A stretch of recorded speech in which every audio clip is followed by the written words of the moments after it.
hello. Is this thing on? Welcome to the channel. Welcome to the channel. Welcome to the stream. Once again, live on Twitch. It's Saturday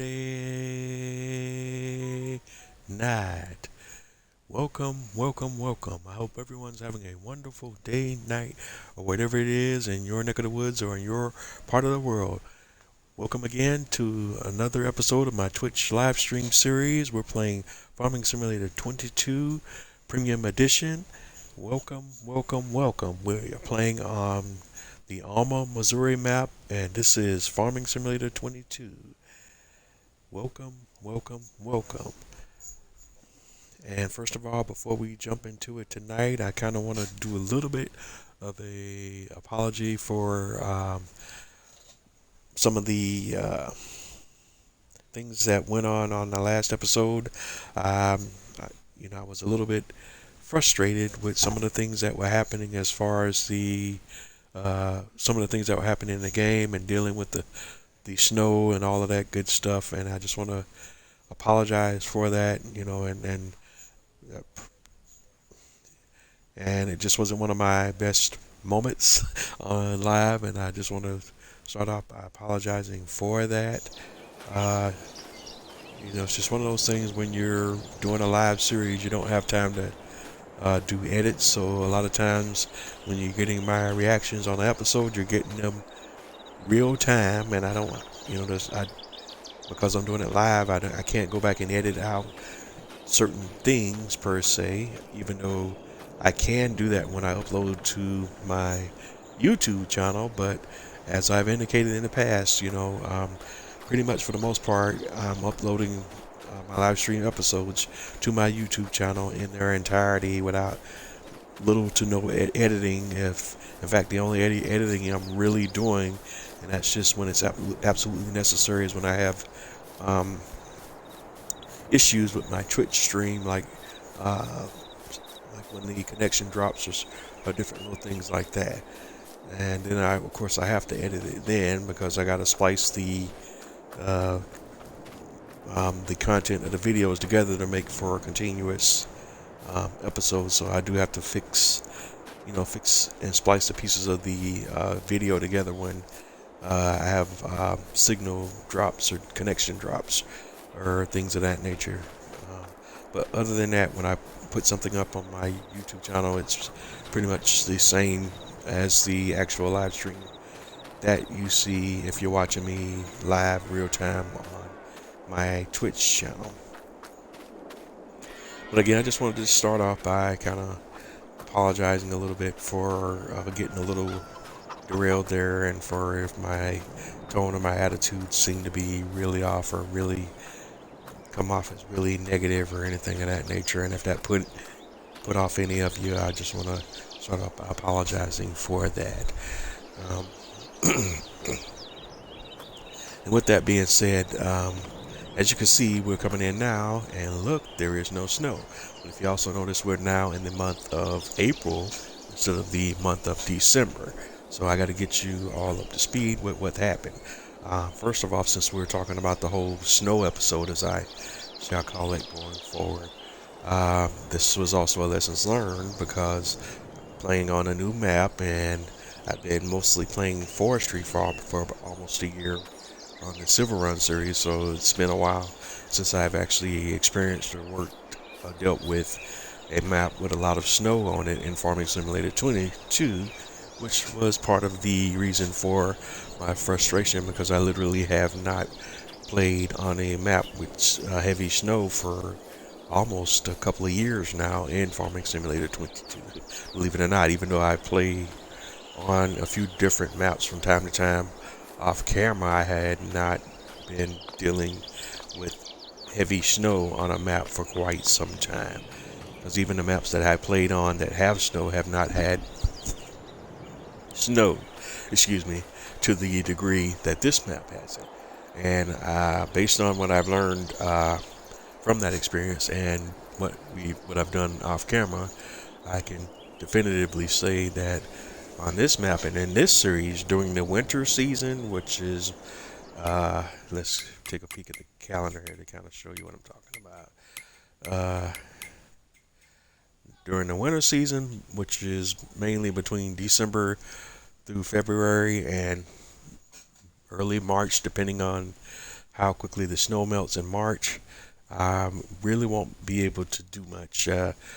Mostly all you can do is just tend to the animals, because even off camera I did some testing with snow plows and other equipment, including putting down salt and different things like that. And you can put those things down to mitigate the snow here and there, but it really doesn't make that much of a difference. And apparently, at least on this map as it was designed, uh, there's no snow map on the roads, so the roads and everything get snowed over, and all of the fields, there's very few snow maps on the fields, so the fields get snowed over as well. So you can't really do much until the snow melts.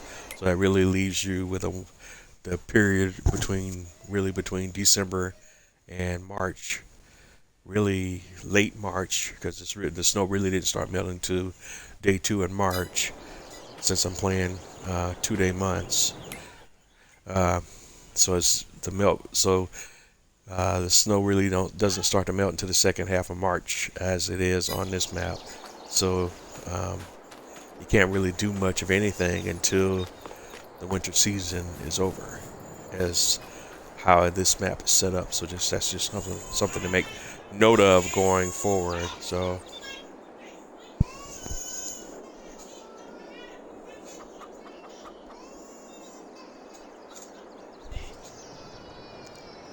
excuse me.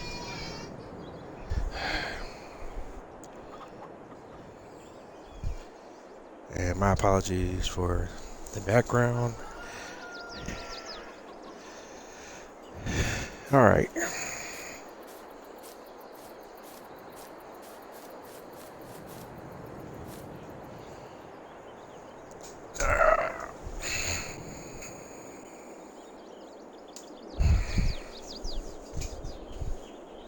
All right, so trying to pick up from where we left off on the last episode. Well, I can't pick up. First of all, I had to get you up to speed from where we're at since the last episode. As you can see, we've advanced to the month of April. So these are some of the things we've done off camera. We're working contracts again, but we were not able to start working contracts again until after the winter season was over. So that started in March as well. And as you can see, we're now in the month of April. What else we've done? Let's go over here to our second location here, to our pig farm. And even though we haven't started purchasing the pigs yet, because I want to get a little bit of money in the budget before we get heavy duty into the animals, because I'm gonna need all the equipment to support working with those animals. So we need more money in the bank before we do that. I did go ahead and place the manure pit on the pig farm in preparation for us starting up our pig operations. We're still a little bit away from that. We are going to go ahead and plant corn, I think, on this field here, just so that we can start having our crops to support our pig feed production. And I kind of want to have our production fully supplied before we purchase the pigs, and actually have pig food already being produced before we even get our first set of pigs going. But we'll have to play that by ear. I'm not ready to fully commit to that just yet. What else did we do? We also harvested our grass fields, and that's fields. Good gosh, 3 here. This field 3. Let's go take a look at it. This is field 3. So we did field 3. We did field 36 and 39 over here, and that's on our old cow barn location, the grass fields that we purchased over in that area. And again, our master plan in the future here, once we get more money on the bank, we're going to purchase fields 37, 38, and 40, merge all those into one massive field. and purchase field 35 on the other side, merge 35 with 36 and 39 and merge that, all these three, into one massive field. And we're probably going to continue to just work grass on all this entire area. This area here is going to be fully committed to grass and hay operations for support of our cows and sheep or whatever else. But that's what this entire area is going to be, future planning. Um, although we'll probably still do grass here on field 3, but we may rotate this one in and out depending on what our needs are as we advance further in the series. Speaking of that, what else we've done is we fertilized all of our fields again. I did use slurry and manure for some of our fertilizing just because that's free, although it's very time consuming, so I'm still kind of bouncing around if it's more efficient to do so instead of, because buying fertilizer is very expensive. It's definitely to our advantage financially to use slurry and manure when we can because it's free, but it's just very time consuming because of the equipment that you have to use. And I had to lease a manure spreader and a slurry spreader, and it's just a very time consuming process. While with the regular powder fertilizer, I can just go to the shop. Yeah, it's a lot more expensive, but I can just buy what I need and just go straight to fertilizing my field without going through all those additional steps. Because the thing with the slurry and the manure is the equipment that you rent a lease, you have a certain spread width, you have a certain capacity, and you have to keep going back and reloading and every time it runs out, and just very, very, it turns out to be much more time consuming than if you just buy the fertilizer straight out, the solid fertilizer, I should say, straight up, and just fertilize the fields accordingly. So I'm just going to play that by ear in the future and just kind of depending on time and patience and everything else, because manure and slurry don't sell for a lot, dollar for dollar either. So you're kind of like it's kind of like a catch-22. You're probably better off using slurry and manure for free fertilizer first instead of selling it, but that depends on how much you can get for it. As far as the sales price at the time that you sell it, but you're not going to get rich selling slurry and manure. And for that aspect as well, digestate, although we haven't done anything on our biogas plant yet, and we don't own a biogas plant, so we're not having to worry about digestate just yet. Alright, but kind of going here, we're just kind of standing around talking and I'm not really doing everything, so let's get moving. As you can see right now, I have a couple of contracts that I need to work. We just had another one pop up here. Alright, well, we got 3 contracts that we're now going to work. In fact, this one just moved to the front of the class. Field 40 is paying 50 grand. So let's take a look at field 40 and see what we're working with on 40. That's the one we were just looking at, and we know what that entails. You've seen me do that enough on the series. I think before we get into that, though, let me take a look here. Like I have talked about here, I want to go ahead and get our corn planted. I just need to check. I don't know if I need to get a separate planter for corn, or if the planter that we already own supports corn. I guess I could have looked in my own equipment and figured that out real quick. So let's go ahead and do that. My seeder, it doesn't show there on the screen, so I guess that's a moot point. That way I actually have to hitch it up and see.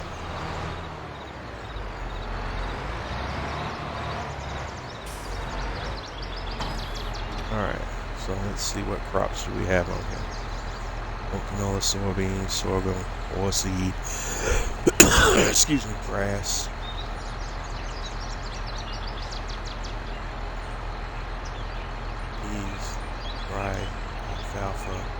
corn. So it does. So the seeder does every crop. So we're going right to business at hand. We can do corn. We just need to reload or make sure we are fully up to full capacity as far as the seeds in our planter / seeder. So let's go do that now and make sure our cover is already open. So we just need to, oops, crash counter +1. So we just need to grab some seeds.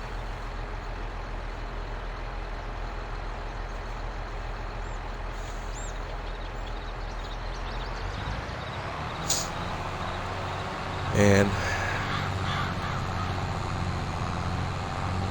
go plant. And again, we've already planted and rolled field 9. We did not rotate the crop on field 9. We just put oat back down in that field again. And again, the oats I'm growing and keeping in storage in preparation for getting our horse operation going. I don't think I want to start that up tonight, although we may. Well, I'll think about it. We'll see how things go here tonight. Definitely, we're gonna make a better effort to have a better and a more productive episode in the series than we did in our previous episode, which again I've deemed the snow episode. But we will do better the next time the seasons roll around. Now we know what the modus operandi shall be, and that we will not be able to do much except maybe feed our animals to a certain degree, with the exception of the chickens, as we know, because that trigger gets covered with snow as it stands now. I'm kind of going to need to brainstorm to see if there's anything I could do to put down to protect that from happening, because that is a little bit of an issue during the winter months, although the chickens won't starve yet. But I don't know if that may change once I have more chickens in the pen. So I'm kind of going to have to at least look at what I can do to protect that trigger from getting snowed in, since it doesn't have a snow mask. And the reason why it doesn't have a snow mask is because the chicken coop is not part of the base setup for the map, and we built that in, placed that in as a placeholder. So it doesn't have a snow map.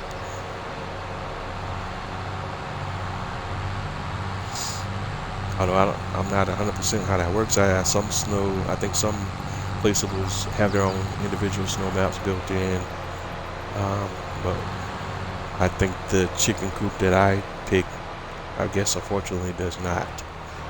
So alright, we're here. So we're going to go ahead and put corn down here on, this is field 11, I think it is. Yeah, field 11 on our pig farm location. We already got the seed selected. We're already 100% on fertilizer. This is a very small field, so it won't take long. Actually, did we do... Well, whoops. One step we're missing. Before we put the corn down, we want to put lime down on the field first, and then we'll plant. And then after we plant, we'll come back and roll this field. Alright, and right now, our spreader is filled with fertilizer, so we're going to have to swap out our fertilizer first.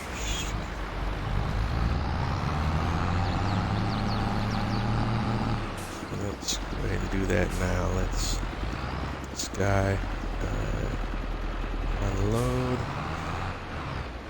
and we'll go here, and let's drop our spreader. And then we're just going to scoop up all of our fertilizer here. And we're going to put as much of it can, if not all of it, back into the silo. And then we'll pick up our lime and take that over to the pig field and get to putting some lime down. Should be easy peasy.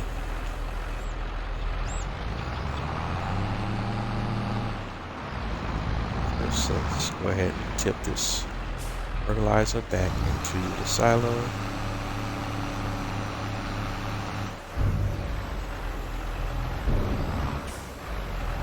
Okay, that did not go as planned. We have 3,000, so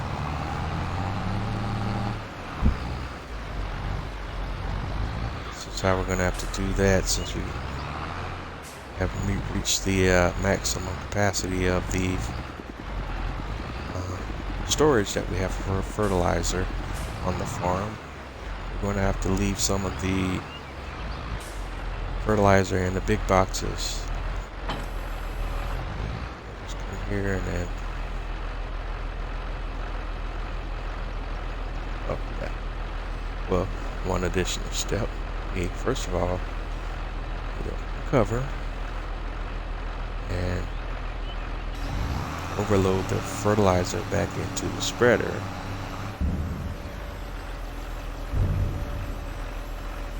And then we can unload the big bags of fertilizer. Alright, so now we want to go get our lime.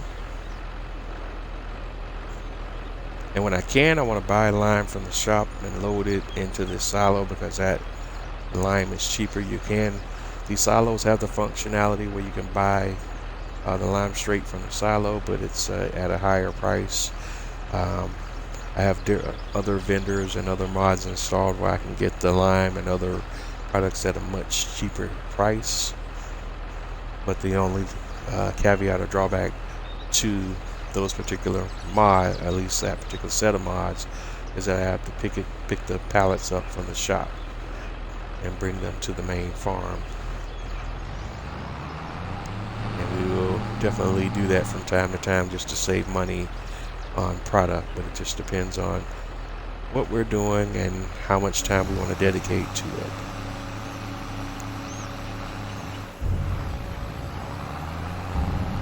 Alright, so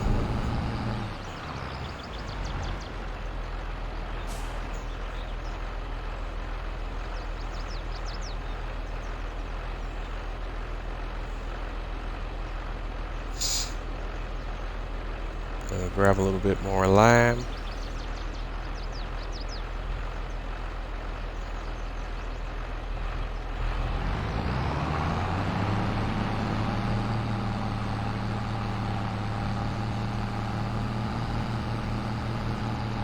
Alright, cover on, and we're headed to Pig Farm to put down some lime, and then we'll plant our corn.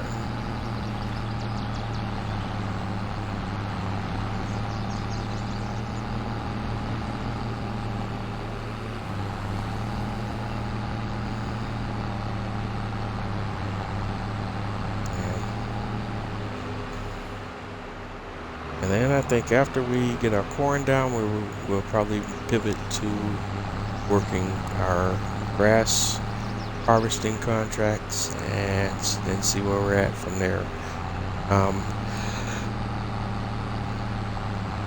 Like I said, I'm not really ready yet to fully jump into our animal husbandry.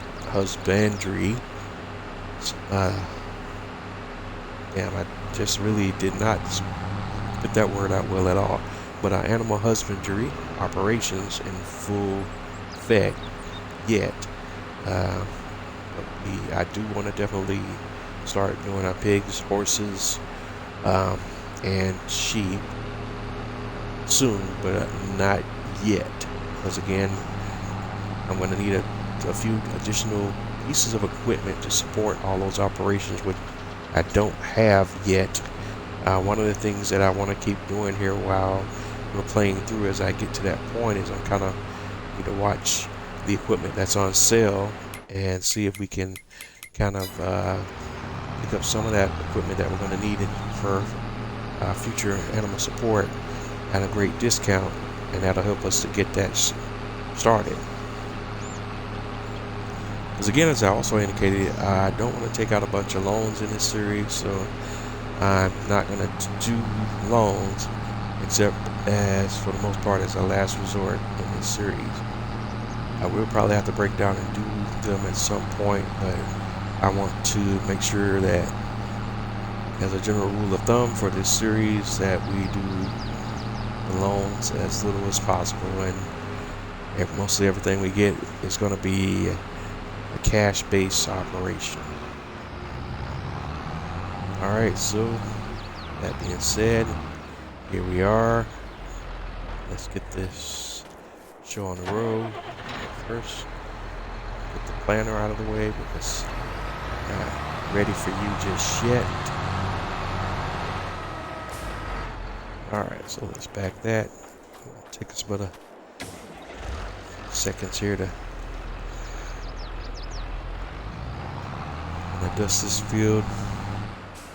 It's not a big boy, even though we did kind of expand it a little bit to give it a little bit more oomph, if you will. It still won't take us long to kind of put the lime down and then get ready for planting. Oh, and we'll definitely want to make sure we roll after we plant, so let's not forget that additional step as well.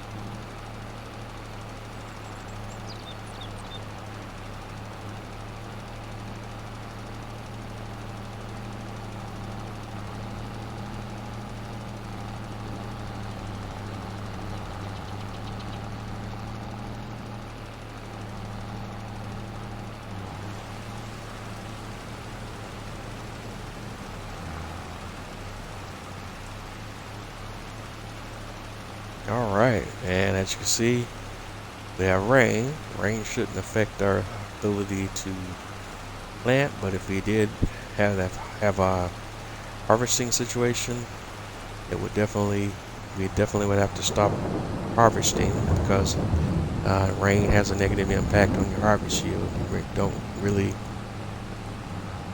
want to harvest any crops while it's raining. The exception being grass. Grass harvesting does not seem to be affected by rain. What else do we got? Alright, that's it for the lime. We are just going to move right over to the planter.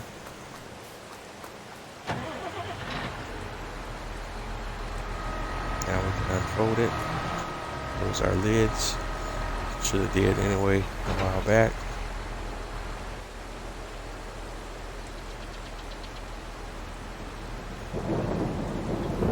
Cedar.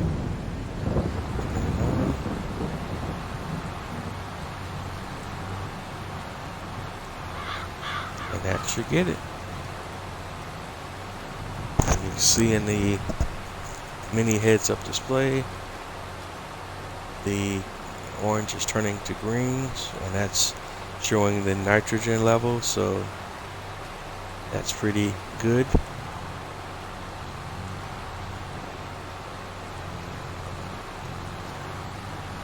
Again, we want to make sure that the nitrogen levels as far as precision farming are concerned are in the green. I still haven't quite figured out the 100% how it all works as far as, because sometimes even when I'm planting the field for the first time, depending on the field, crop, and so on and so forth, there's times when I plant immediately and the field color still stays a orange or red orange, and I don't know why it doesn't immediately put the field in the green every time that I plant. And I'm still trying to kind of figure out exactly how that works in relation to precision farming, and that's still a work in progress for me because, as I've indicated, I've played with precision farming, but not a whole lot, and still kind of learning that as I go, and as we play through in this series, we'll be learning some things here and there together. That's what the deal is there.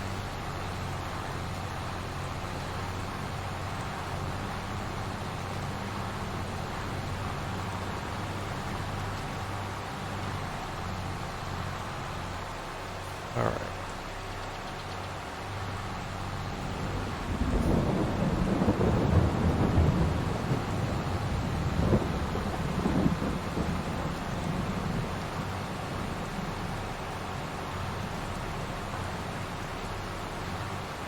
Now, I don't know what the size of this field would be in acres or hectares right now, because the game doesn't show you that in real time when you update or resize a field or merge fields together and so on and so forth. That would be a cool feature for the next version of Farming Simulator if you're listening, Giants. Follow that updated in real time as you made changes to the field. That would be super duper great.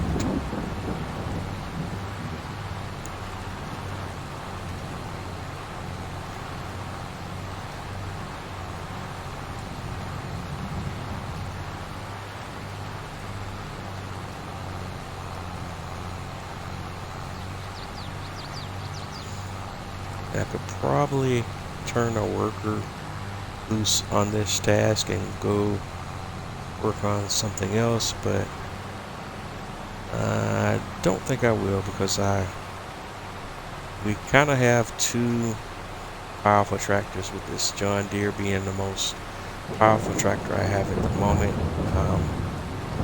I really need to work towards trading one of these two tractors in for an even more horsepower heavy tractor, and I just put that one, commissioned that one to being our one that we use for most of our mowing operations, because when we want to try to be as efficient as possible with our mowing operations, so that because I have the equipment so that I could do most of my mowing operations and tasks at one time, but I need a tractor with enough horsepower to power all the equipment that I'll need to do everything all at one time. Otherwise, I have to do, which is what I have to do now, is we're doing all our mowing operations one step at a time, i.e. I'm mowing on one pass, and then on pass two, I might be coming in and tedding. Thankfully, we don't have to windrow right now, because I have the fast bill mod, and it has a wide pickup area, so we can just run that if we need to bale, whether it be picking up hay or straw, or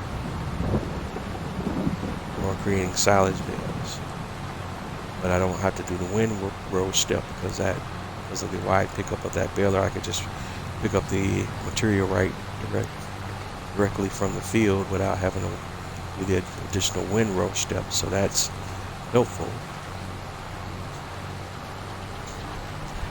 Although I would like to at some point start working with the larger bales and baling system with our square bales, because with the square bales I can create bales with a much larger capacity than the round bales. So at some point I do want to get a high capacity square baler, even if that prevents me from fast baling.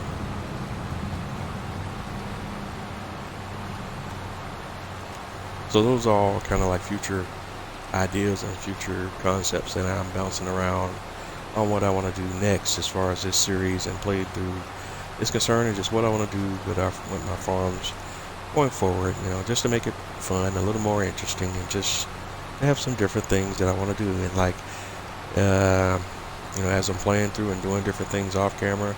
And even as you see here, when we're on the lives, my brain is always kind of just going on and different little ideas and different things pop into my head as I haven't been working as much off camera with the map between series this time, although I did pick up a lot yesterday, and that's actually a lot of the stuff that I tested out yesterday, even as far as the issues that I had with the snow.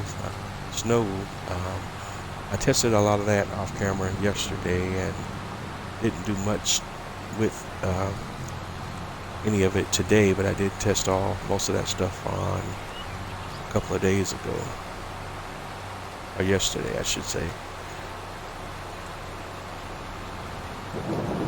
And that's when I kind of came to the realization that I pointed out earlier, where at least as far as the way that this map is designed, that it's really set up so that because the snow is so heavy during the winter seasons, you won't be able to do much of anything until the snow has started to melt. Because one of the things I kept running into with the snow plowing equipment was that, yeah, you can plow the snow, but you can only do it, number one, on property. The roads don't have a snow map, so the roads are still covered in the winter season. And yes, you can move the snow around with the snow plows or even with the snow blower, but that's about it. How you can just move it from one place to another, but it really doesn't melt or go away too much until after the winter season is over. So now we're done with the planting. Let's see. I'll take a look at it. I guess we can show you how we're looking at from the filters standpoint. So we got our corn planted on 11. And if we go to the filters here, let's turn the grass filter on because we're going to need that later. And we can look from the growth. You can see it's set to growing. And you can see it, the soil composition filter shows that the field is in a needs rolling status. So we need to, that's the next thing we need to address. But first, I'm going to bring the plow back over to the main farm. Excuse me, the planter back over to the main farm. And we're going to grab our roller from the main farm, bring it back up and over, and that'll get our corn planting operation on field 11 complete once we do the rolling step. One of the things I missed when I planted my wheat field on my main farm is I missed that step with my wheat, so we won't get that additional 5% yield bonus for my wheat field because I forgot to roll after I planted, or at least missed the window to roll. I did not forget for this oat field here. That's to my, and I keep forgetting the field numbers. Field 9, which I did roll after I planted the oats on 9, so we did get that taken care of off camera as well.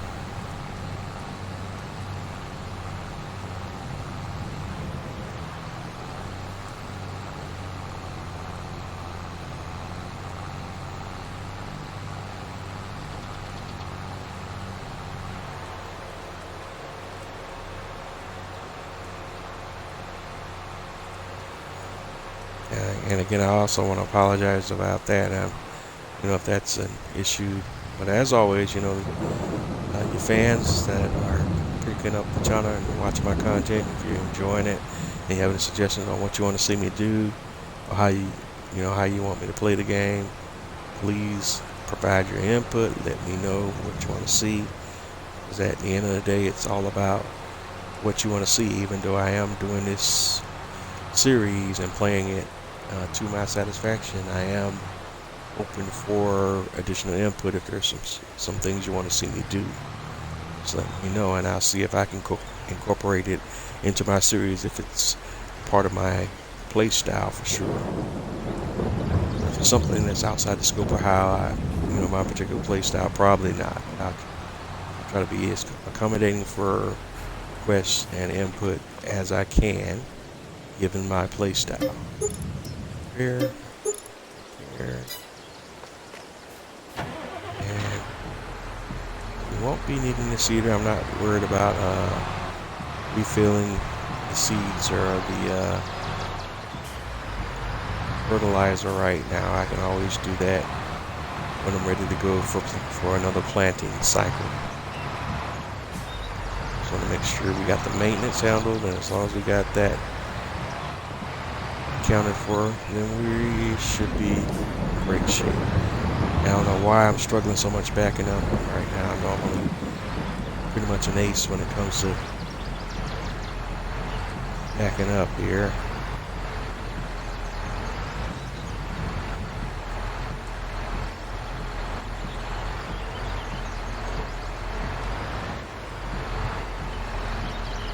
Alright, let's drop that planter slash seeder into the shed, and we're gonna grab the roller. Should be it's already set for field ops, I believe. Yeah.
Alright, so here's the scenario now. We're headed back to our pig farm, and we're going to get our rolling started. Once we do, that'll be everything that we need to do as far as the corn planting cycle, if you want to call it that, is done, and we can move on to working our grass harvesting contracts, of which we have 3 now, and we're going to use our own equipment for those contracts, and that should deliver us a little bit more income. We're still trying to work our income back up to over $1 million. Once we hop over $1 million, then we'll pick our next animal. And I think we'll go ahead and do the horses, just because I just want to have them to kind of have that little thing in here for a change of pace. The only thing that I keep holding up on is I have this modded horse barn that I like, and I'm going to put on this map, which takes up a lot of space on the main farm, but I really like the building, and I kind of want to put it down, but I'm still kind of agonizing, or if you will, procrastinating about that, because there's also a couple of different horse barns that I have installed that are modded as well that could work, fill that need or that space even better, even an additional L-shaped, there's a horse barn that even comes here with this map that the map maker included as well, that's different from the main one that's on the map by default. It doesn't take up as much space, but I just like the mod that I have installed better. But I'm just still thinking about whether or not I want to put that down. Alright, so the roller ready, and we can just drive right over, and we should see here, we look at the filters. Let's go back up, pop back up to field 11, and you should see it needs rolling conditions should update. Should just clear that filter. And just want to make sure that's happening.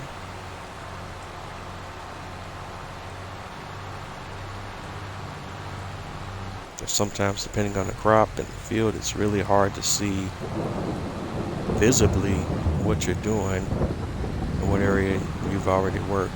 Like, see here, I can't really tell anything, so I don't know what area I've done and what I haven't done, and if I missed anything, because maybe you guys can see it a little better, but I don't even know where I'm at right now.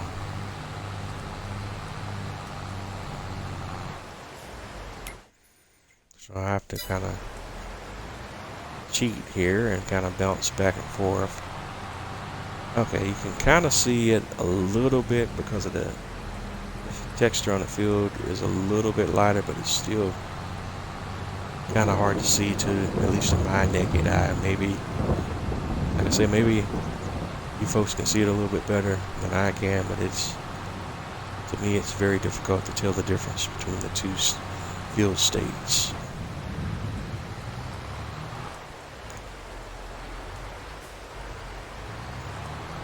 Uh-oh.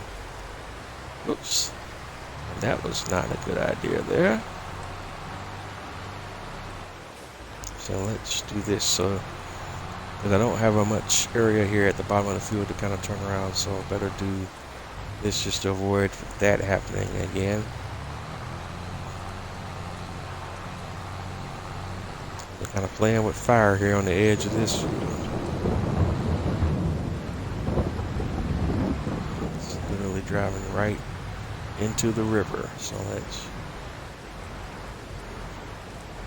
I guess, I don't know if we could call that a river or a stream. It's just a stream.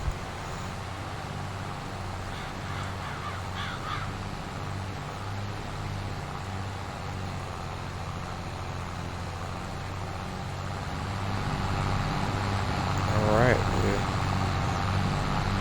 knocking it out.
Alrighty, almost done. A couple more passes here, and that should wrap up our rolling operation.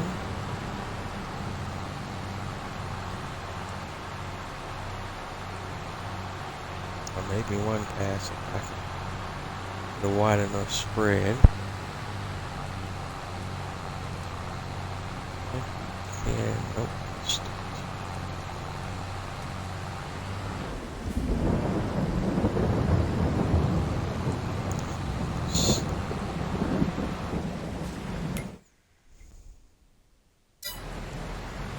Alright, lots of spots.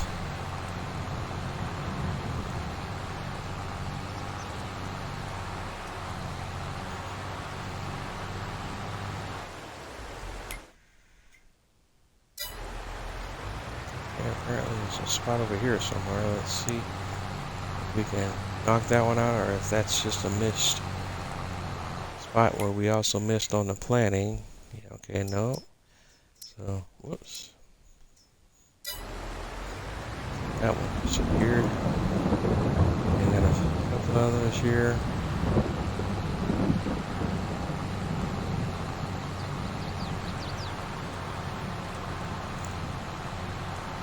Like I say, it's really hard to see, and at least for me, to tell the difference.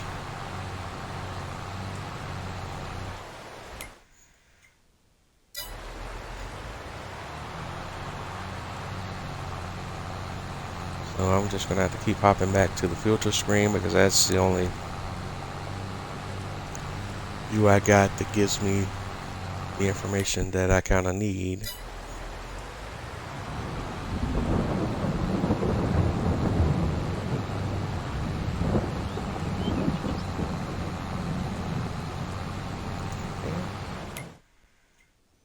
How we doing? So there's a little strip there, kind of center mass. Let's see if we can kind of find it. I'm gonna have to eyeball it.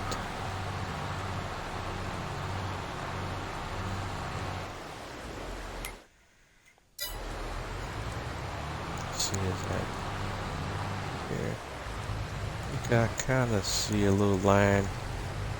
I think that's it right there a little bit, I think. Let's see if that's it. That was. Alright, so this field is rolled.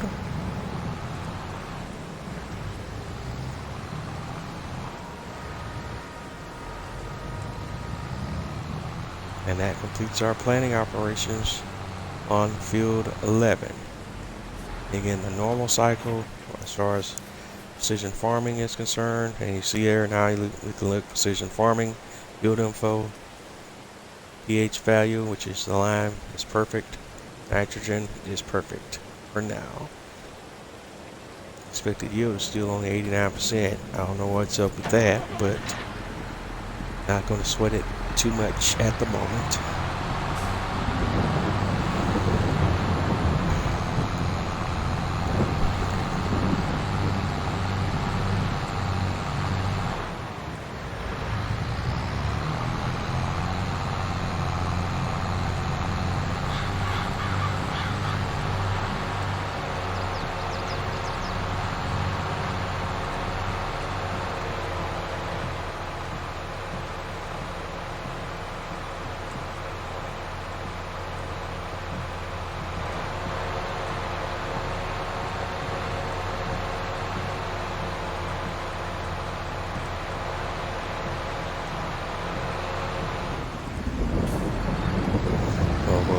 Gotta be careful there, almost got to drive off the road. So the tractor's roller combination started to fishtail a little bit there. I don't know what that was all about.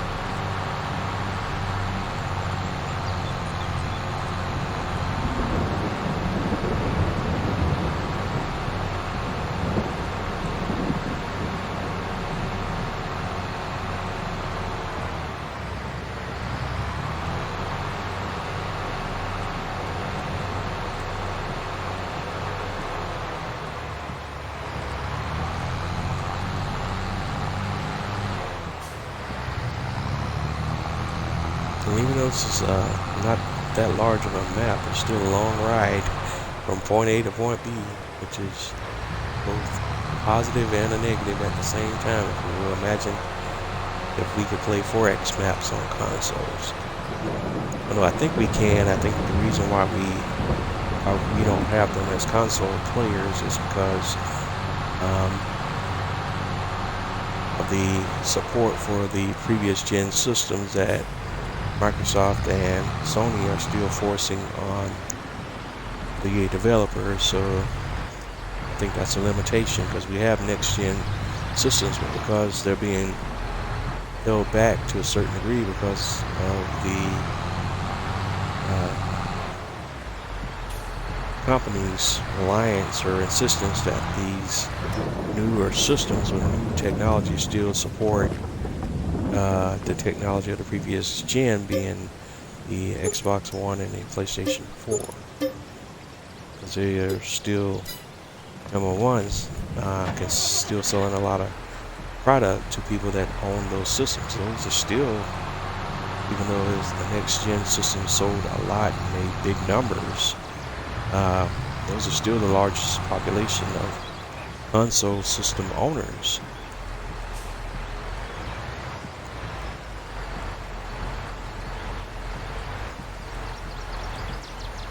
I know a lot of the guys on the PS5 or a Series X or even a Series X that to beat their chest and think they're the main population out there, but the main population is still plenty of Xbox One guys and plenty of PlayStation 4 people as well. A lot more than us hardcore folks might think or want to believe.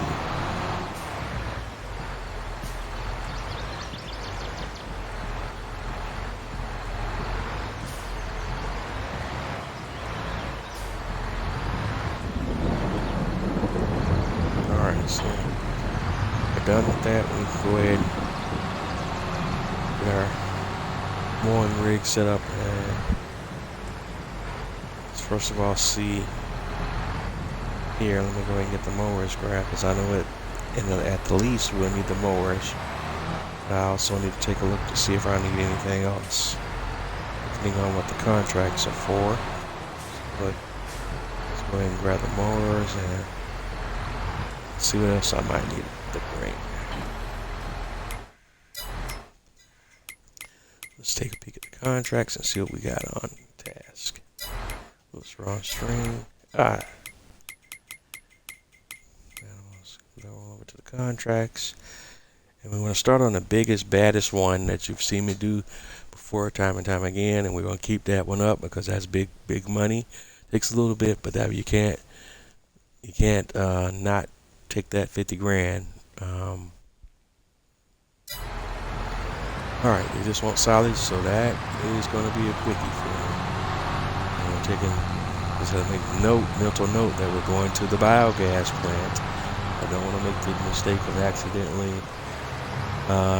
dropping off to the wrong location, as you have seen me do before by accident in this series. We want to make sure we don't do that ever again.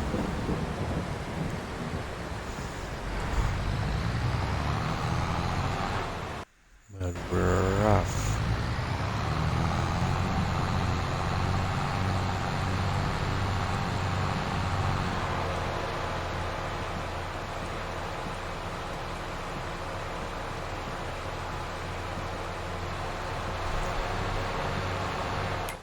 Let's see, what are the other two? Next one's silage. And thankfully the smaller one is the only one that wants tedding to be done.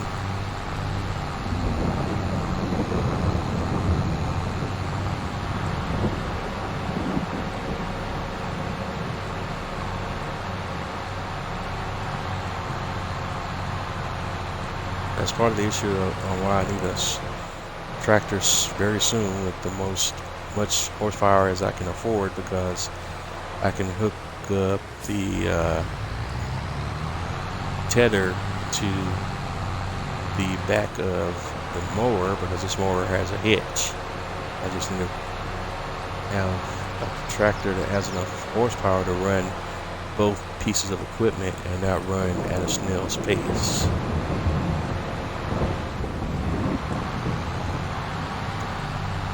And if I get something that actually has enough juice, I could probably run triple threat configuration where I have the mower, tedder, and baler all in one pass.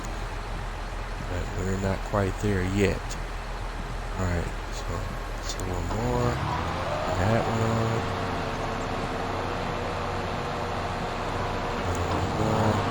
That one. Alright, we're going.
try to see if I can do some multitasking tonight. So let's see.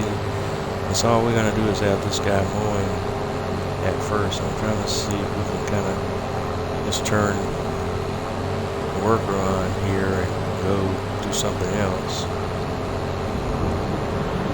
Maybe I could have multiple mowing operations going at the same time even. Let's see.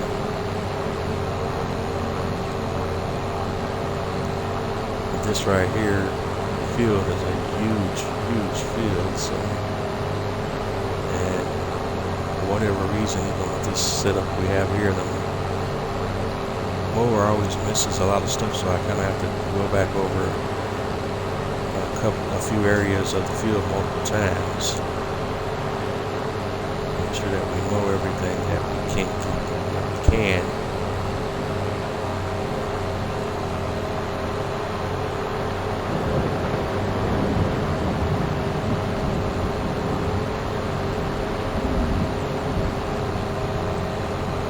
Let's see here, maybe we could just do this backside. I know this is one of those areas with that weird regular shape that kind of trips up the workers. So let's see.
Alright, so I guess this will be a grass harvest episode tonight. Planning for it, that's where we're gonna go.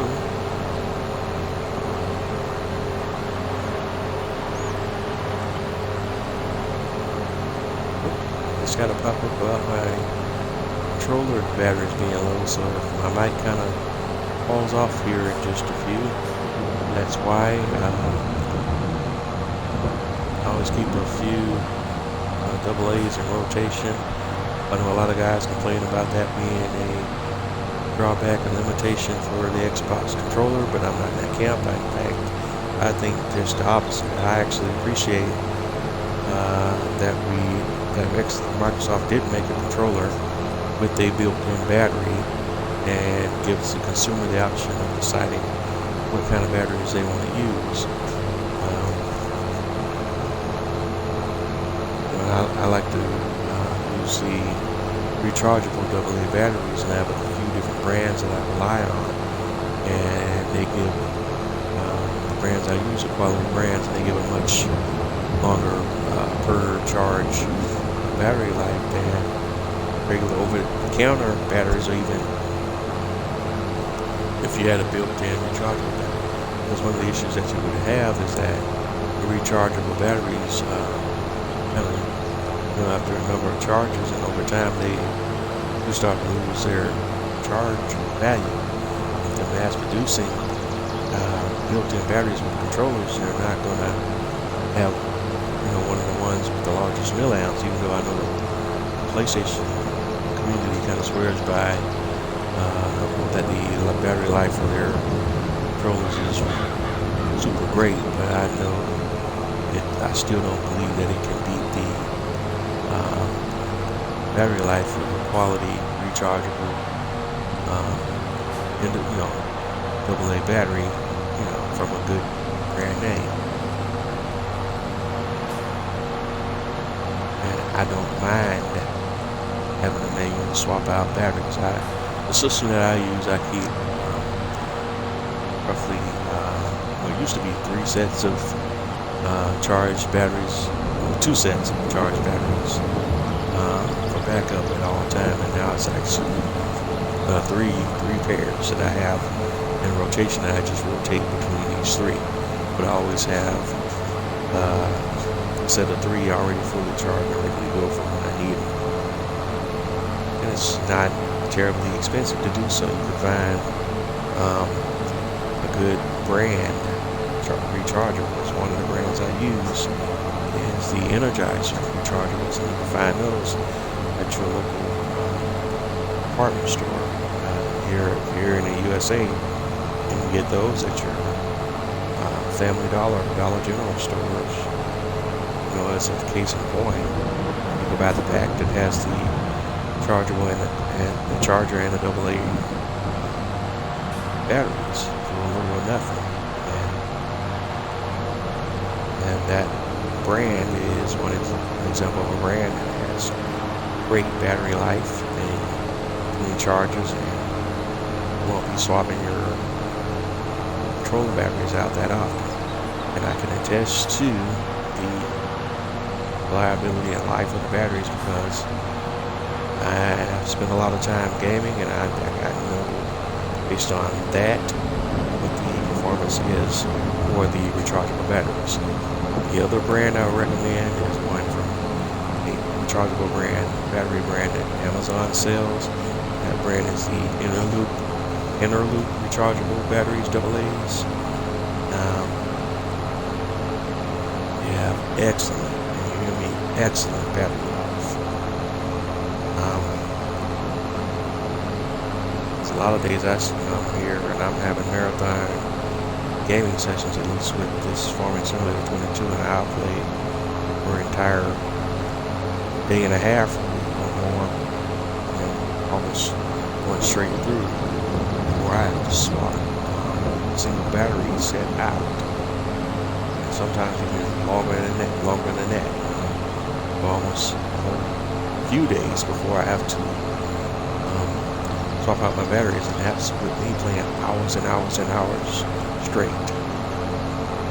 But I don't have an issue with the AA batteries and the Xbox controllers. I think it's a lot of people who are just making much ado about nothing and complaining about a feature. To me, that's a consumer-friendly feature more than a detriment to the system. It's kind of interesting, and I'm going to get off my soapbox after this, but we're kind of, this generation right now is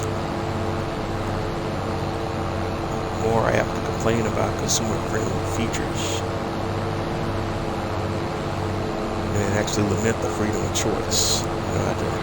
And I think it's getting worse instead of better.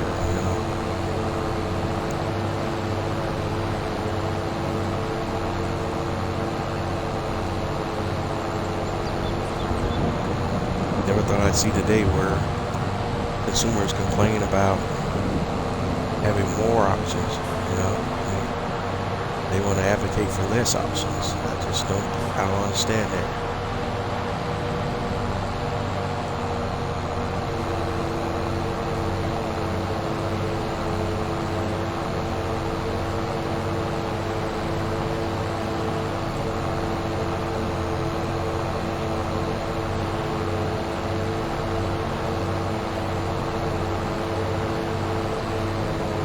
Maybe it's because I'm becoming an old man here, but still, being when you're older and younger, man, it still doesn't equivocate from getting rid of having common sense. And I think it should be common sense for all people to want to have more options instead of less options, you know? That's true freedom.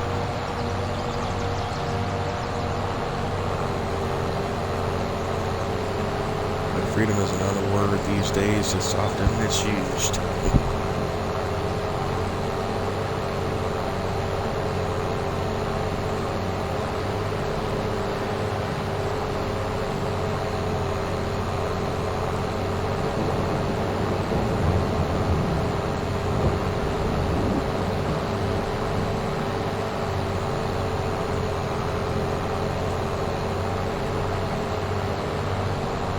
Definitely don't want to won't get into political conversation here, because this channel is again all about having fun, even though last week was one of those times where we just struggle to have fun.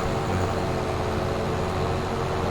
I was just going through having a moment, I guess. We're human, and it does tend to happen from time to time.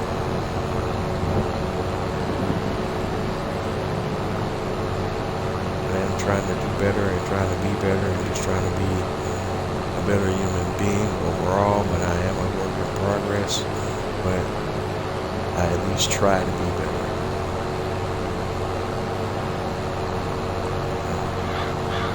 I can tell you, probably the biggest thing people can say about me, definitely can't say I'm mean and hateful. I might be a bit grumpy oftentimes.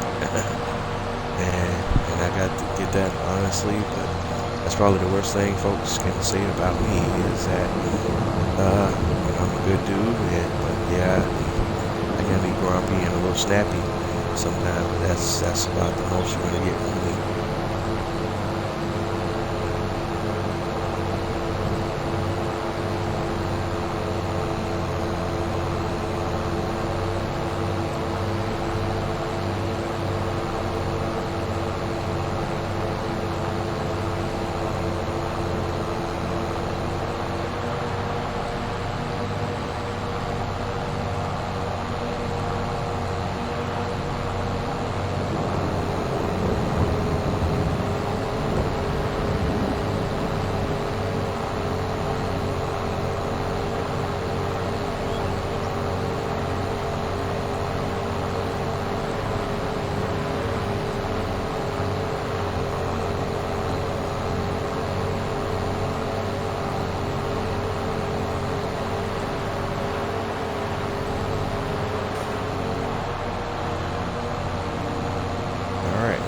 Missing the mark.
Getting there.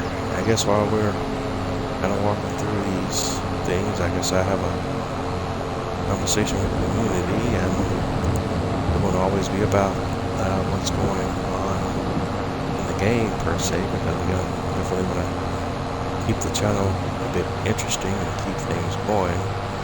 I also have to be careful about towing the line about people's politics and different things like that. At the end of the day, it's still my channel, and I do it how I want, but I'm not going to turn this channel into some political commentary channel. Although I was thinking about really doing that at one time on a YouTube channel, but just general conversation about general topics and different little things like that. And I think that would be fun. And as long as we don't deviate much from that, hopefully you folks will appreciate that. Have any issues with me doing that from time to time. And as you see here, this tractor with the horsepower issue that I'm talking about, I'm barely able to pull my way back over here to this other side with the mowers. I don't know if I could have turned them off and lifted them so I can move a little more quickly through here.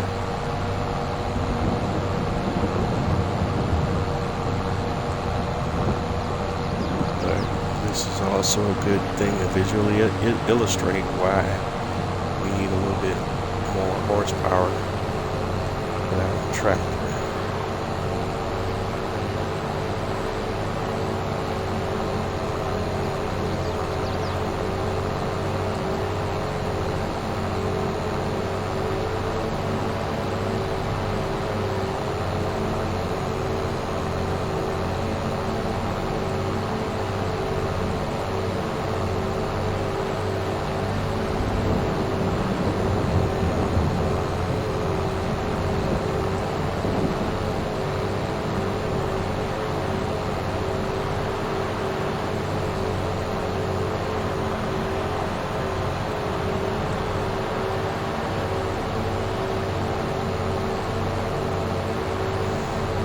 Anywho, now we're on the main section of field 40, and we just want to make sure we go ahead and get that kind of rounded out.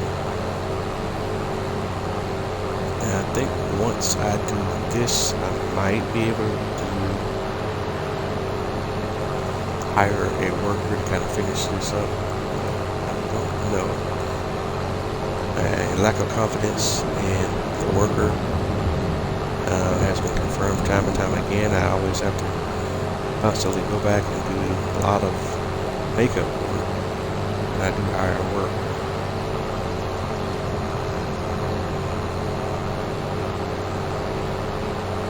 I still don't understand why Giants hasn't got that figured out yet in these games. But I hope that they do kind of make some leaps and bounds with workers and AI in this game. At least if you can't have it in this version, in the next version of this game.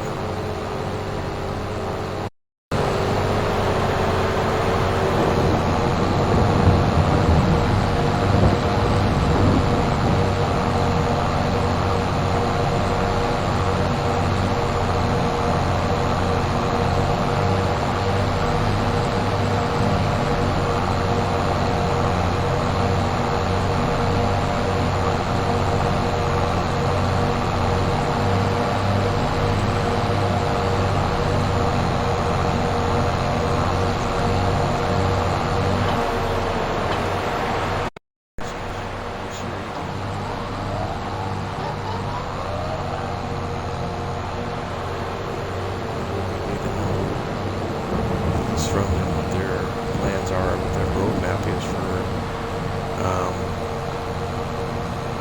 2024 as well. That would be kind of useful.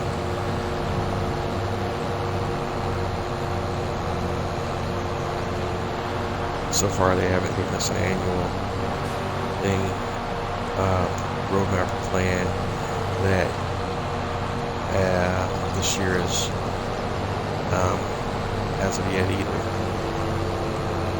I think one of the concepts they're kind of leaning towards doing is having like a main game release and then having yearly season passes for DLC and map packs. I'm pretty sure that's what the plan is again this year, but they have not made any official announcement yet as to what those DLC might be and what that potential map pack might be.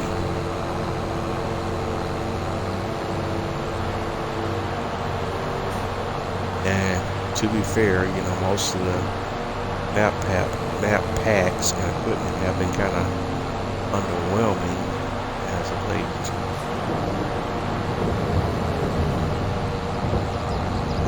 But again, that might be different if you're from European regions, because most of the stuff that has released as far as all of the DLC has been more European equipment or European oriented, American-based stuff. And that's kind of why a large part of the American user base is generally been less enthused about the recent expansion packs as far as equipment is concerned. Me, it's kind of a mixed bag for me. Most of the stuff, the brands that were, even though I was day one pretty much on the season pass once I got the game. In fact, this is one of the few games that when it was announced, I was pre-order ready, and I could get the deluxe edition, whatever the edition, the maxed out edition is, and the season pass, because I know I'm going to play the heck out of the game just about every time. And I don't do that with a lot of games these days. Farming Simulator 22, I know I'm going to play that, and I know I'm going to run with pretty much whatever they put out. Even though the stuff that they put out is not always the greatest, it's still something different, and they still do a great job with this game. Could it be much better? Sure.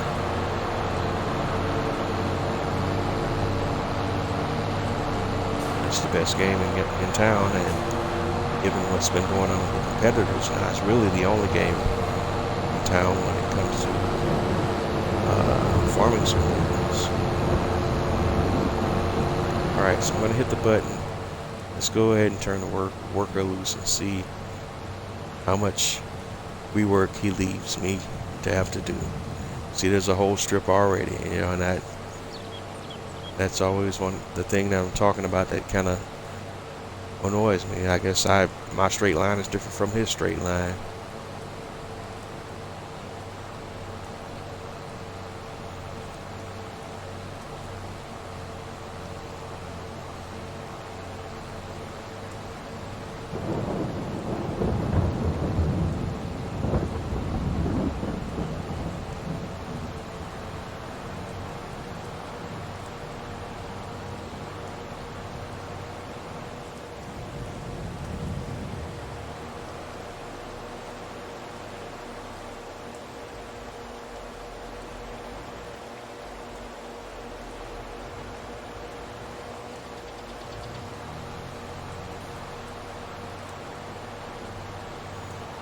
Alright, the worker seems to be doing okay.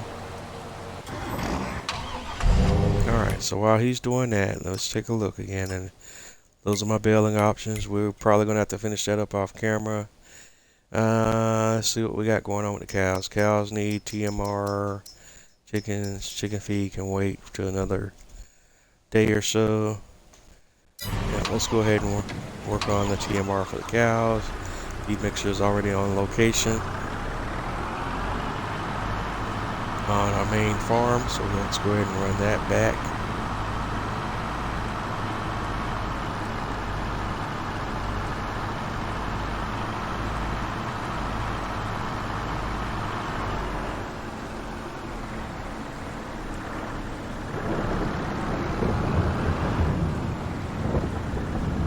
Yeah, I still haven't figured out this bug here with the feed mixer yet. Let's see if we encounter it again tonight. And basically it was a bug where the feed mixer was not cutting off when I'm dropping bales in, I'm trying to do the mix, and it would be like inputting straw or one of the products in the mix non-stop, even though I've consumed all my bales that are visually able that I see on screen, and the only way for me to clear the condition, because I'd hit the buttons and it wouldn't stop filling, was to reset the feed mixer to the shop, and then it would stop, and that was the only way I could basically turn it off. And I don't know where it was getting material from, because even when I backed away from the bales, it was still inputting whatever material I was loading at the time, and it would not cut off and it would not stop. Thusly ruining my mix, whatever my ratio is for the TMR. But we'll see if it happens again tonight. What else we got? So that's our cow barn on the main farm. We also need to pull a straw bale right out real quick to top off our straw. Let's do that. If this one's not liftable, I might be in trouble. Oops, that was not my intention.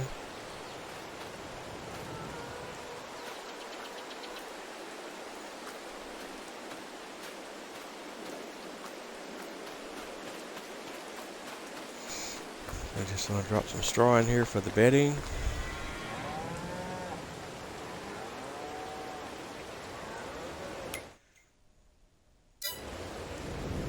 Then back up to 100,000.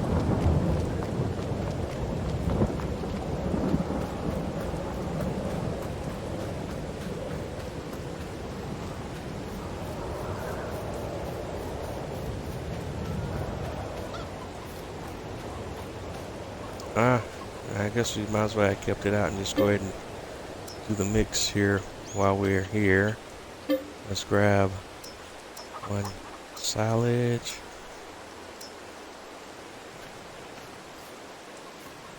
And one hay.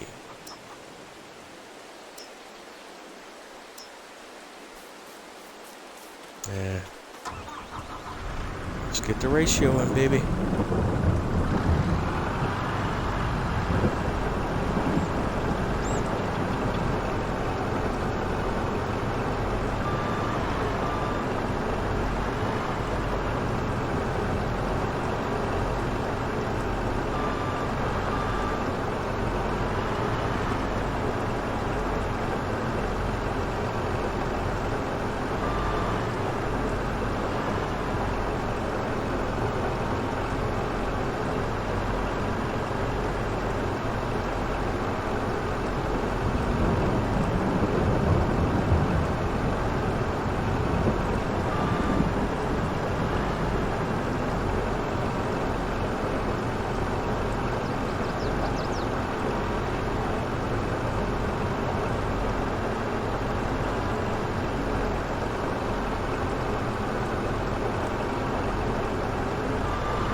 Thank you guys for your participation.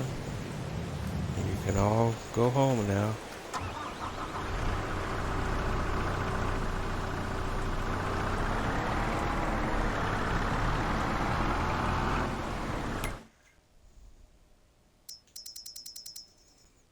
And our old cow barn is about to be at capacity with milk, so that might mean it's time for us to jump into the dairy business. Once that one's full, I have to take a quick look at if I want to go ahead and purchase the dairy production chain.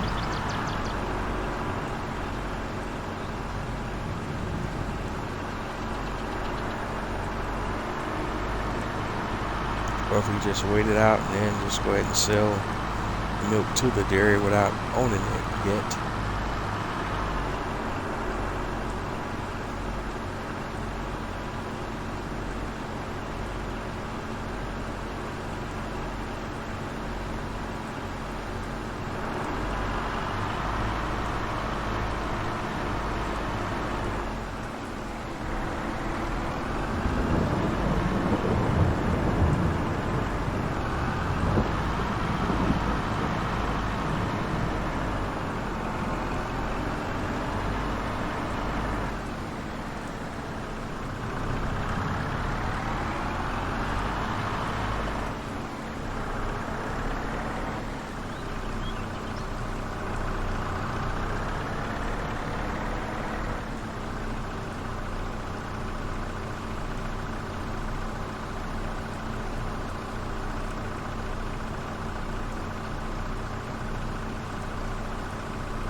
Alright, have a little malfunction there.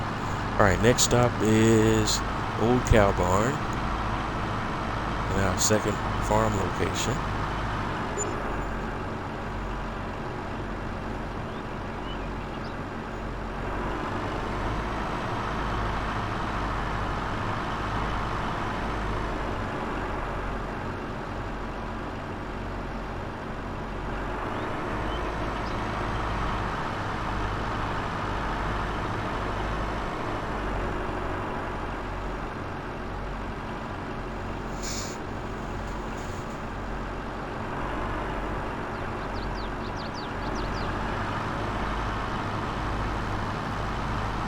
Even though right now here on this location we're kind of manually throwing bales in the built-in shed of the cow barn, I still think I'm going to put one of the bale storage facilities here just to make kind of ease that burden a little bit, so I'm going to worry about manually stacking bales every time we're pulling them out, or having all the specialized equipment to do all of that.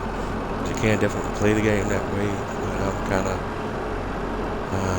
and I do sometimes, but I don't want to do that in particular right now. But if you want to see me utilize a piece of equipment that you are unfamiliar with, let me know. I'll be happy to show you how this bit or that bit works. It's definitely.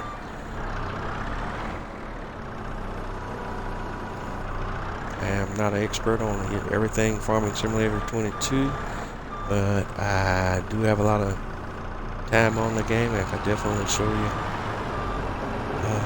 at least what I learned from my experiences with the game.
Well, I don't know if we covered this during the live last.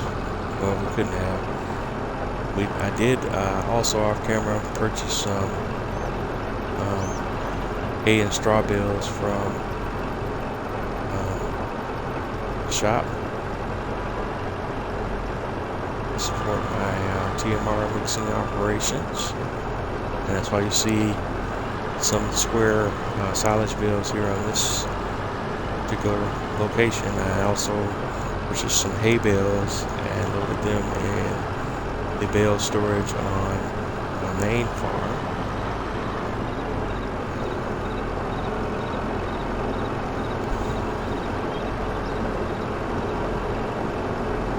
One thing we won't have a shortage of for quite some time is straw bales. Quite a number of those in storage at either facility, especially on my main farm.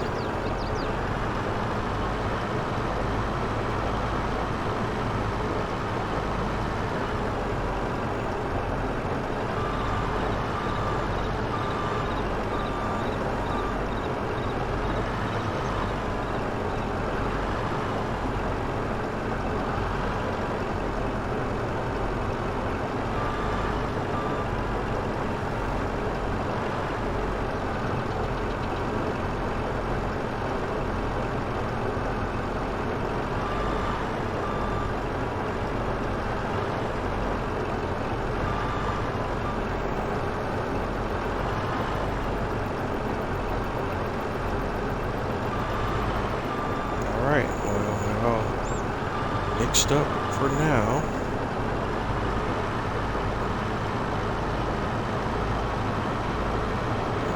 I'm going to turn the mixer wagon off and just go ahead and park it until it's needed again.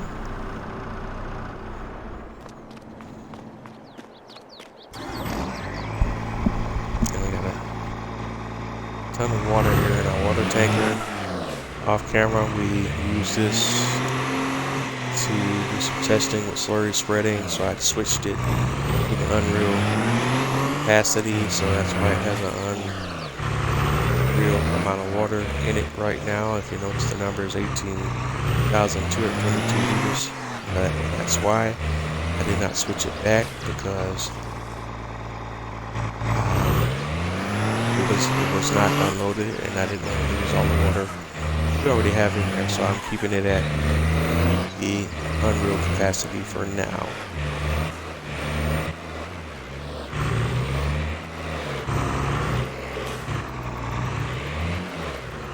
I just won't top it off anytime soon.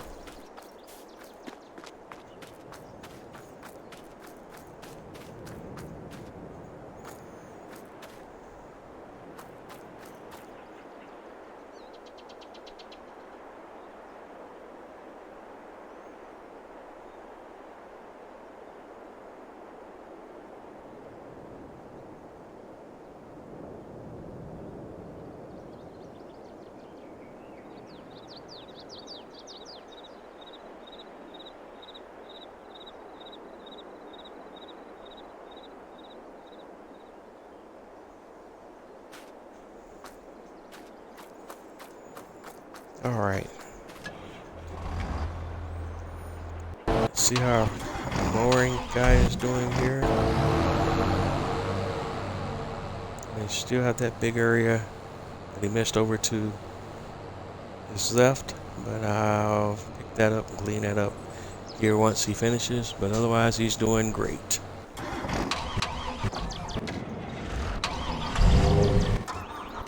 So while he's doing that, I can go ahead and kind of multitask a little bit, so let's go ahead and run this back to the main farm. We'll grab our baler and bale trailer, and we'll go ahead and have those operations going at the same time.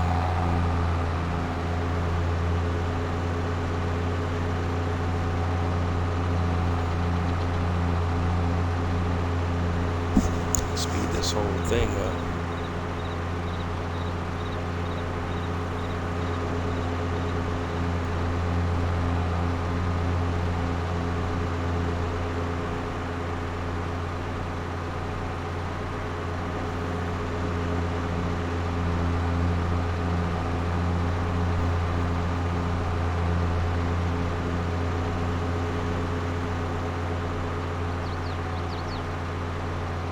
one thing that will be interesting when I'm thinking about it, horse stable.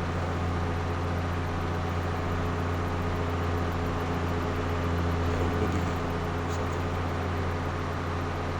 Need some tasks I can do during the winter. Shall be interesting. Still have to take the horse all around the snow. It's quite interesting.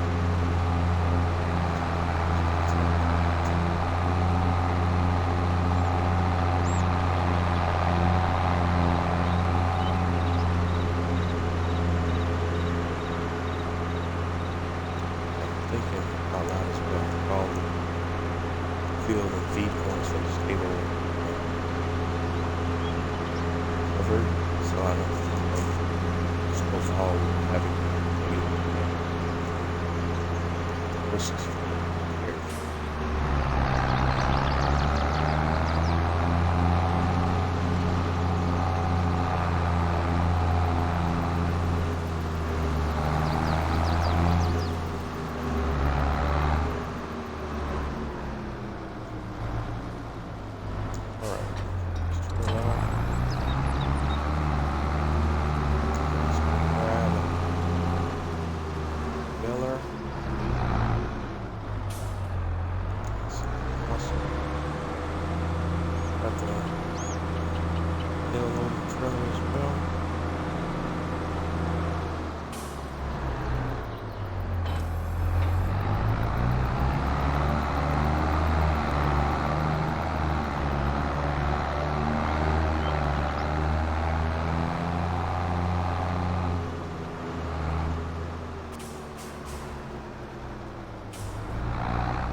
Alright. Yeah, bleeding out again. Sorry about that. Alright, now we're on site. Let's get everything configured. Go. The guy's just about done here. And well, crack. So let's first of all analyze our trailer. For my baler.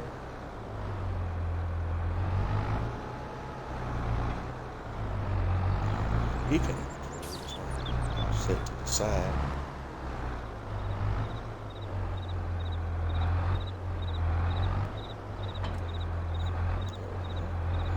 So it functions properly. And set the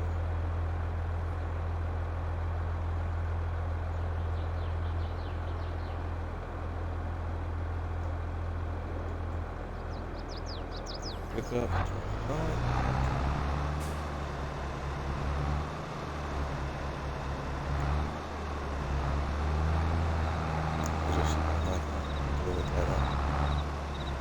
Unfinished section.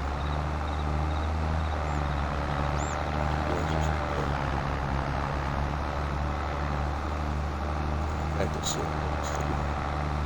Do a better job of identifying other mixed areas.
Flies when you're having fun, folks. Coming up on the end of tonight's episode.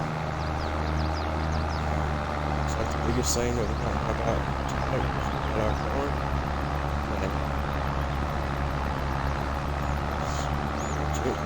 That we're just working grass harvest contracts, trying to get our money back up to get back into the million. Here.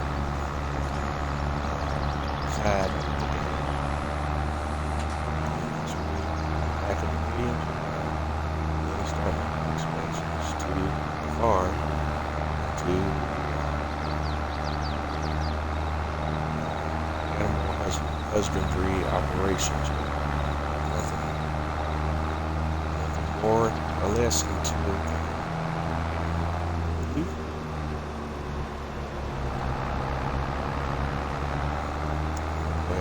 looks like we're going to have to finish up these contracts off camera. And that'll probably be it. If I decide to do some other things off camera, as always, I can jump to speed and so maybe we'll pick it up.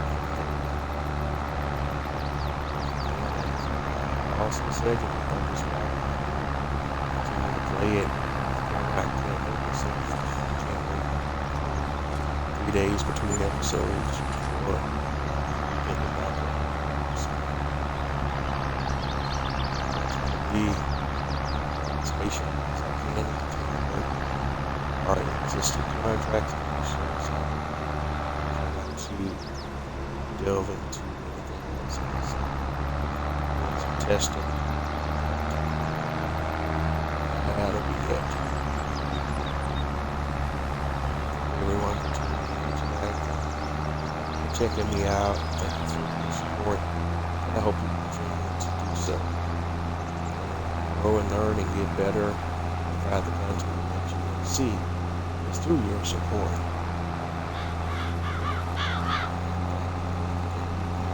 So much. I am Jose, social media platforms and consideration and movements and trying to gain all of this stuff when I can.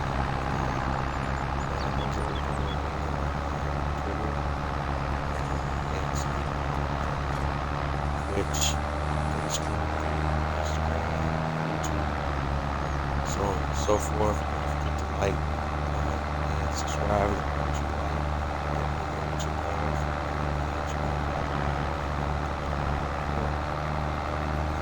See ya. Have fun doing what you do. Whatever you do. That's about it.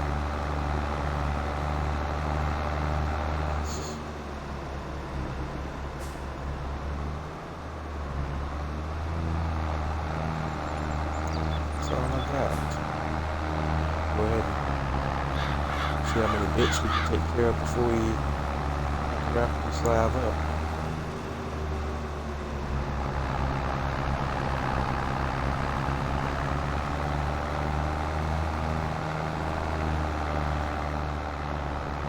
We'll be taking these bad boys to the biogas plant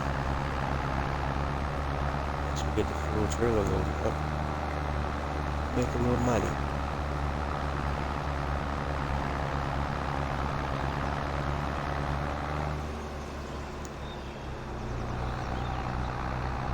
Try to save some of the extra bills for myself actually this time.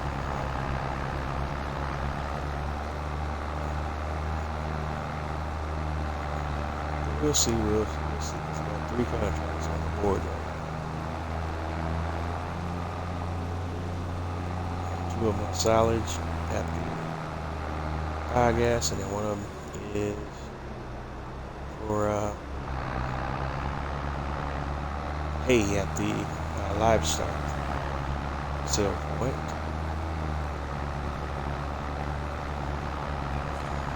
I'll definitely work all of those out there. That's just money and stuff.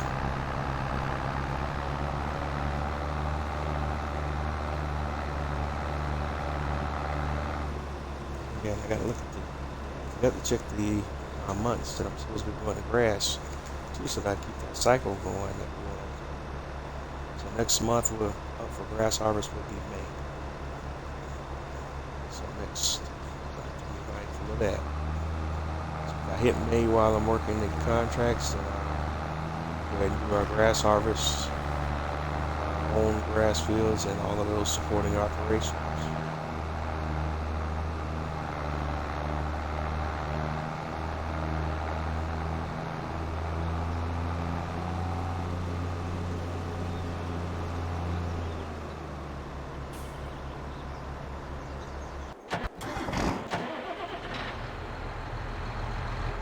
Alright, looks like he's decided to take a break, so let me go ahead and finish this up. Where we at here?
still so of course we get where we're going and that plan.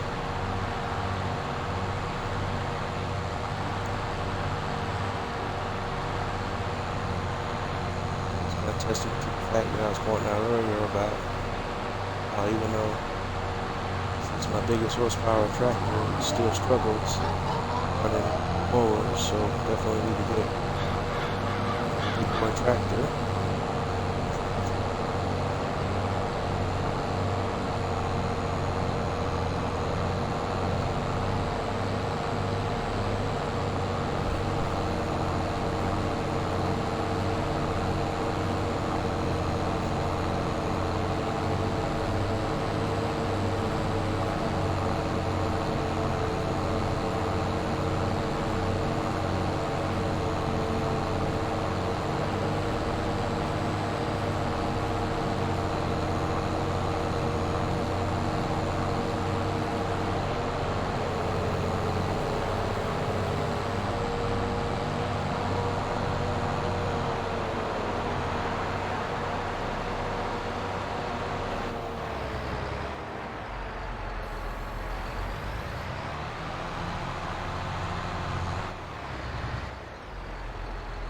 Alright.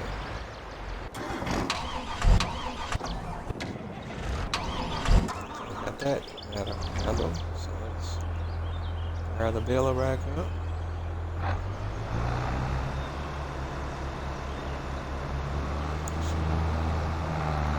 Area lit up so you can see what that pickup zone is.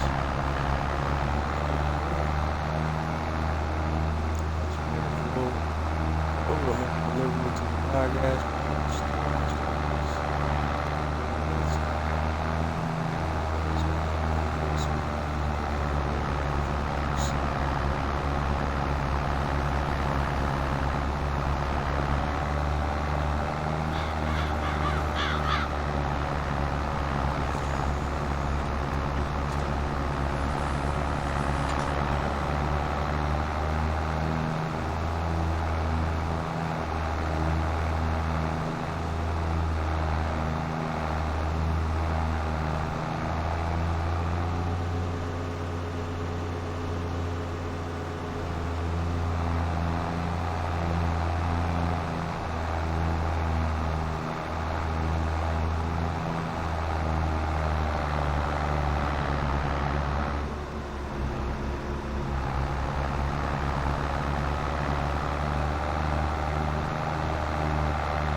Gosh, my bad. I didn't realize you're going over. Totally missed it. Well, this is it. Wrap it up. Catch you on the flip side. Have a good night, everyone.